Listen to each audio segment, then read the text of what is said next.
इस कार्यक्रम के पुण्यार्जक हैं माताजी श्रीमती कमल प्रभा जैन, श्री अमिश कुमार, श्रीमती रीनू जैन, आगम एवं निवेक जैन, वापी, गुजरात।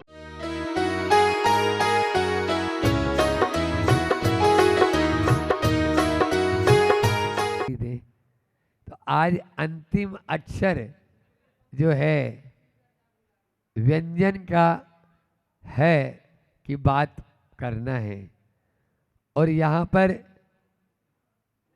है से हमने सोचा कि क्या लिया जाए। तो हारना बुरा नहीं है, हार मानना बुरा है। क्या बोला?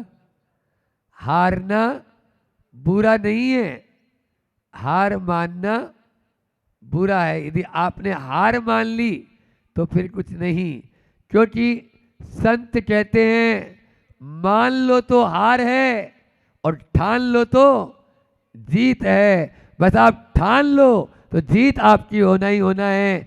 आपने अब्राहम लिंकन का नाम सुना होगा, जिन्होंने लेजिस्लेचर से लेकर आपके उपराष्ट्रपति तक के 19 बार चुनाव में वो हारे।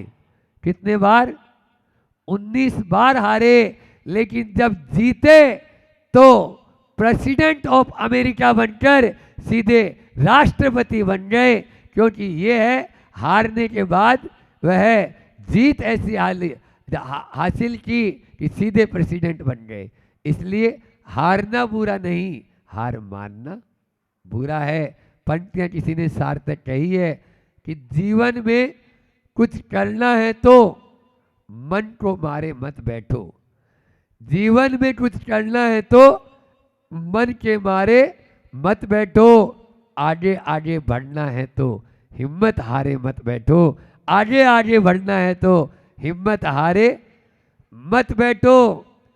चलने वाला मंजिल पाता, चलने वाला मंजिल पाता, बैठा पीछे रहता है। ठहरा पानी सड़ने लगता, बहता निर्मल होता है। ठहरा पानी सड़ने लगता, बहता निर्मल होता है।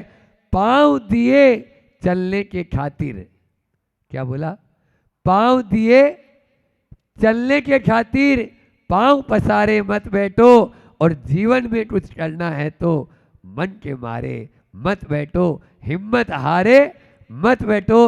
हिम्मत हारना नहीं है, क्योंकि चोट मारते हैं तो उस चोट से चट्टान टूटे जरूरी नहीं है, लेकिन चोट से ही चट्टान टूटेगी। समझ में आ रहा है? एक बार महाराज, दूसरा कल आई थी मेरे पास एक बिटिया, महाराज जी आशीर्वाद दो, सीए में निकल नहीं पा रही हूँ, आशीर्वाद दिया। मैंने बोला हिम्मत मत हारो। बस आज उसी को ही रात में थोड़ा सा चिंतन किया और आपके सामने कि हिम्मत नहीं हारना है। Try and try again. कोशिश करने वालों की हार नहीं होती। वह छोटी सी चींटी होती है ना, हाँ, डुबकियां। अभी अमिताभ बच्चन के पिताजी की पंक्तियां हैं ये भी, हरिवंश राय बच्चन। डुबकियां गहरे पानी में गोताखोर लगाते हैं और जा जाकर खाली हाथ लौट कर आते हैं। जा जाकर खाली हाथ लौट कर आते हैं, लेकिन मुट्ठी उसकी हर बार खाली नहीं होती।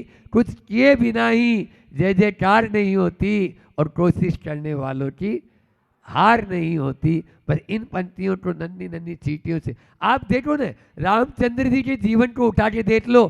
सुबह राज तिलक होना है, लेकिन रात में ही पासा पलट गया, और जहाँ राज गद्दी पर बैठना था वहाँ पर वन के अंदर जाकर वनवास बिताने की घोषणा हो चुकी है। रात ही में श्री कृष्ण को, आपके यहाँ छोटे से बालक का जब जन्म होता है कम से कम थाली बच जाती है, नहीं बचती, कांसे की या स्टील की। लेकिन जेल में जन्म हुआ, क्या हुआ? क्या रामचंद्र जी ने हार मान ली? क्या वो श्री कृष्ण ने हार मान ली? नहीं, उन्होंने हार नहीं मानी। आप लोगों को जीतने का तरीका बता दिया कि मेरे तरीके पे चलो तो आप भी मंजिल पा सकते हो, आप भी इस संसार में अपनी उन्नति कर सकते हो। और आपको देखकर दूसरे भी आपके पीछे लट सकते हैं। इसलिए डिप्रेशन में मत जाओ। अपने उमंग, अपनी उल्लास, अपनी उत्कंठा, अपने उत्साह को शांत मत होने दो। मैं तो कह रहा हूं कि टेंशन लेना नहीं और टेंशन करना भी नहीं। तो टेंशन करना नहीं है और मेंशन करना है और डिप्रेशन को दूर भगाना है तो अटेंशन रहना है। अटेंशन रहना है तो आपको हार की कोई बात ही नहीं। जो भी हार होती है वो हमें कुछ सबक देकर जाती है, जीत देकर जाती है, जीतने का मार्ग बताकर जाती है। इसलिए कभी भी हारने की बात नहीं। बस हताशा अपने जीवन में मत लेकर आओ। हर से हताशा भी होता है, हताशा अपने जीवन में कभी ना आए, क्योंकि संत कहते हैं रात लंबी हो सकती है लेकिन शाश्वत नहीं। रात के बाद सूरज आएगा और प्रभात होगा। काली रातें भी आपके सूरज आते ही सब धूमिल हो जाता है और उजाला छा जाता है। वो उजाला हम सबके जीवन में छाए, इसी भावना के साथ। अहिंसा परमो धर्म की आचार्य गुरुवर विद्यासागर जी महामुनि राज। आपको 4 बातें करते हुए हमने बोला ड्यूटी इज माई ब्यूटी और pleasure is my treasure, happiness is my richness और बिजनेस इज माई बिजनेस। इन 4 बातों पर आपको इस बात से अवगत कराया कि वास्तव में हमारा कर्तव्य क्या है, वास्तव में आनंद कहाँ है, वास्तव में प्रसन्नता हैप्पीनेस कहाँ है और वास्तव में व्यस्तता कहाँ है। इन 4 को जब तक हम नहीं जानेंगे तब तक अपने जीवन को हम उन्नत नहीं बना पाएंगे। क्योंकि आदमी आज व्यस्त नहीं है, अस्त व्यस्त है। व्यस्तता होना खराब है ही नहीं। किसने कहा व्यस्तता होना खराब है?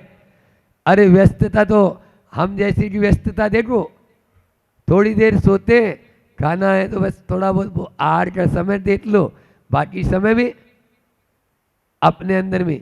तो ये व्यस्त होना बुरा नहीं, अस्त व्यस्त होना बुरा है। और आज के बहुतेरे व्यक्ति अस्त व्यस्त ही मिलेंगे। इसलिए अपने जीवन को यदि आगे बढ़ाना चाहते हैं तो हमें अपने कर्तव्य को समझना होगा, अपने उस कर्म को समझना होगा।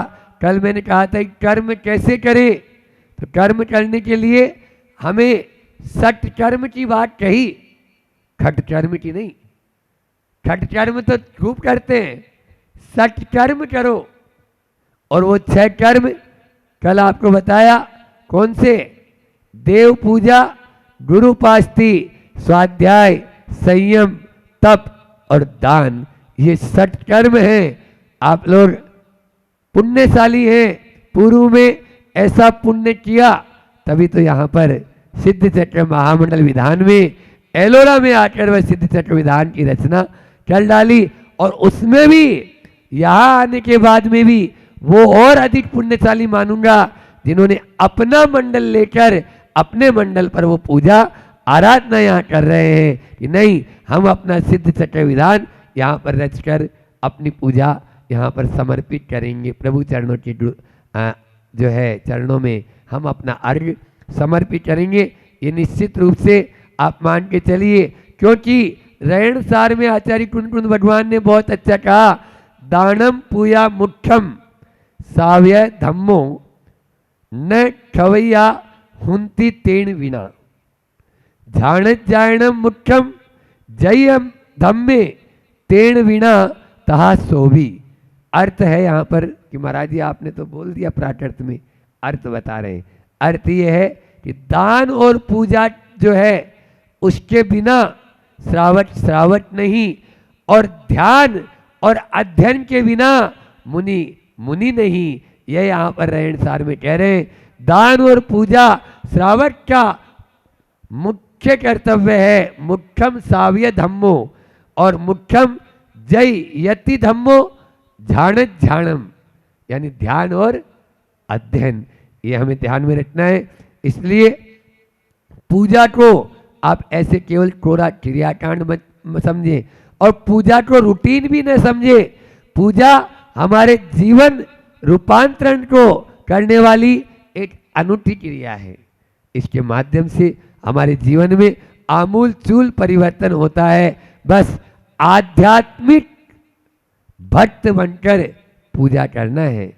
इन 8 दिनों में आपको यहाँ पर पारंपरिक श्रद्धालु बनकर नहीं, रिपीट कर रहा हूं, आध्यात्मिक भक्त बनकर पूजा करो, पारंपरिक श्रद्धालु बनकर नहीं कि परंपरा से चले आ रही है, पिताजी करते थे, बाप दादा करते थे, सो हम भी कर रहे हैं। पूजा को सम्यक वर्धनी क्रिया कहा और इस पूजा के माध्यम से हम अपने सम्यक दर्शन को निर्मल कर सकते हैं, हम अपने गुणों की अभिवृद्धि कर सकते हैं, हम अपनी जीवन शैली में परिवर्तन कर सकते हैं और अपनी सोच को बदल सकते हैं, सकारात्मक कर सकते हैं। बहुत अंतर आ जाता है। जो व्यक्ति अभिषेक पूजा आदि करता है उसके जीवन में आमूल चूल परिवर्तन हमने देखा। कई लोग ऐसे संपर्क में हैं। आशीष जैन एक युवा है, लड़का गया का, और उसने पूजा करना शुरू किया, पूजा का नियम लिया। पहले वह बात बात में थोड़ा झुंझला जाता था, स्टेशन फंस जाती थी, कपड़े की दुकान है उसकी, और एक बार ऐसा हुआ एक महिला कपड़ा लेकर गई। अब वह कपड़ा कुछ खराब सा निकला है जो भी, तो वो वापस लेकर आई और पता चला कि वो कपड़ा किसी दूसरी दुकान से ली थी। जब वह वापस लेकर आई तो उसने पहले तो ये सोचा कि ये कपड़ा अपना तो है नहीं दुकान का, तो लेकिन दूसरी दुकान का लगता है। लेकिन फिर भी उसे तुरंत लगा कि नहीं, ये महिला हर महीने अपने से 15-20 हज़ार का माल लेती है, इसको तोड़ना नहीं। और मात्र कपड़ा कितने का? 250 रुपये का।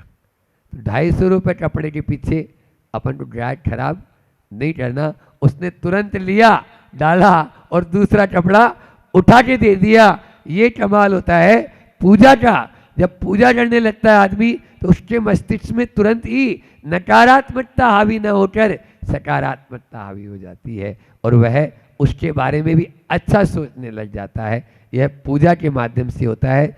आचार्य श्री जी तो कहते हैं अपने कर्तव्य को पहचानो। श्रावक के भी होते और मुनि के भी। तो मुनि का बता दिया, ध्यान और अध्ययन। इसी प्रकार से श्रावक का जो कर्तव्य है उसको पहचानना जरूरी है। जब तक नहीं पहचानेंगे तब तक हम कर्मों का सफाया नहीं कर सकते। वीरसेन स्वामी महाराज ने धवला जी में बहुत अच्छी पंक्तियां कही, बहुत ही बढ़िया बेजोड़ पंक्तियां हैं कि जिन कर्मों को हम ध्यान की विशुद्धि से भी नष्ट नहीं कर सकते, पूजा के माध्यम से, भक्ति के माध्यम से उनको दूर कर सकते हो। जिन बिंब दंसनेण निदत्ति निकाचित तस्वी मिच्छतादि क्रम क्षय दंसनादो। जिनेंद्र भगवान के दर्शन से, वंदन से हम निदत्ति निकाचित कर्मों का भी क्षय कर सकते हैं। और आगे कहते हैं कि जिनेंद्र पूजन दंसन वंदन नमनसने ही बहुकम पदेशाणम निज्जर उपलब्धादो। यानी यहाँ पर कहा है कि जिनेंद्र भगवान के पूजन से, वंदन से, नमस्कार से, जो नमोकार मंत्र है उसके माध्यम से हम बहुत कर्मों का क्षय करके अपने उद्देश्य में सफल हो सकते हैं, अपने लक्ष्य को प्राप्त कर सकते हैं। लेकिन वो कौन सी भक्ति, कौन सी पूजा?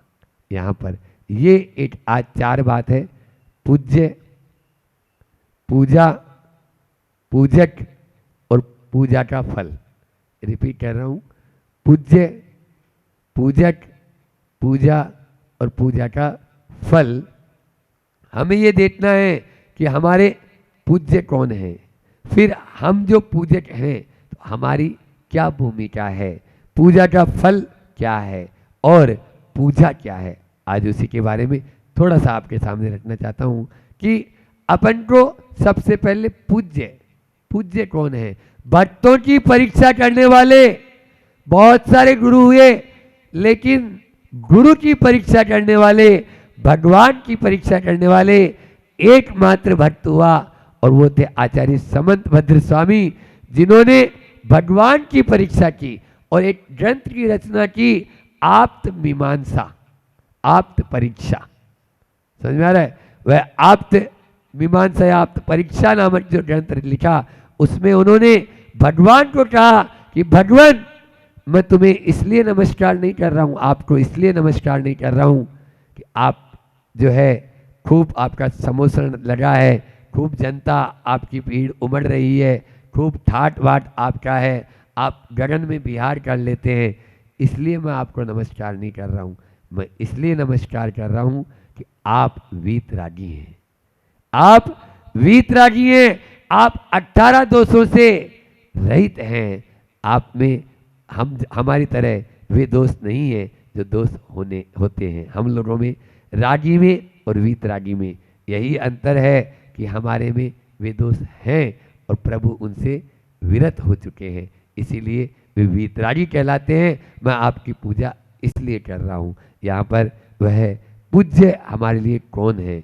राग आप लोगों ने पूजा में पढ़ा ना आज सुबह, राग सहित जग में रुल्यो मिले सरागी देव, और वीतराग भेट्यो अभे मेटो राग कुटेव।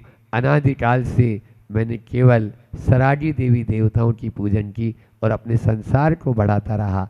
अब मैं ऐसा कुछ भी नहीं करूँगा, अब केवल वीतराग की मैं आराधना करूँगा।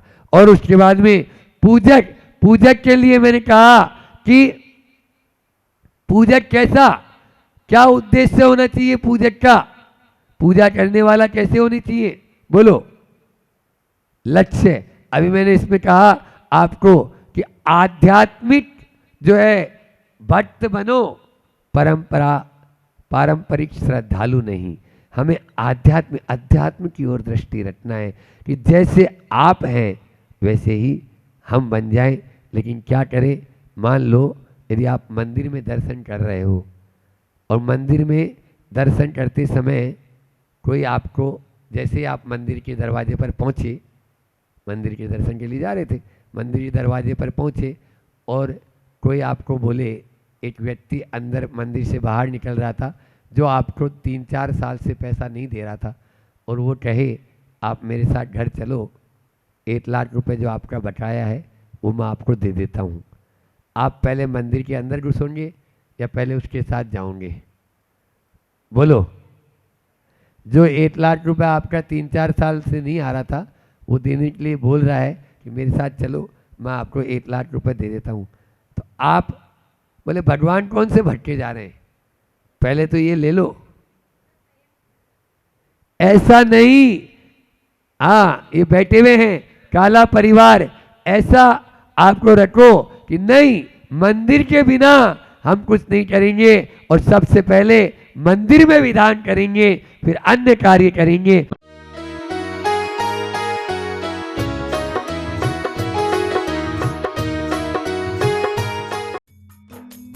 इस कार्यक्रम के पुण्यार्चक थे माताजी श्रीमती कमल प्रभा जैन, श्री अमिश कुमार, श्रीमती रीनू जैन, आगम एवं निवेक जैन, वापी, गुजरात।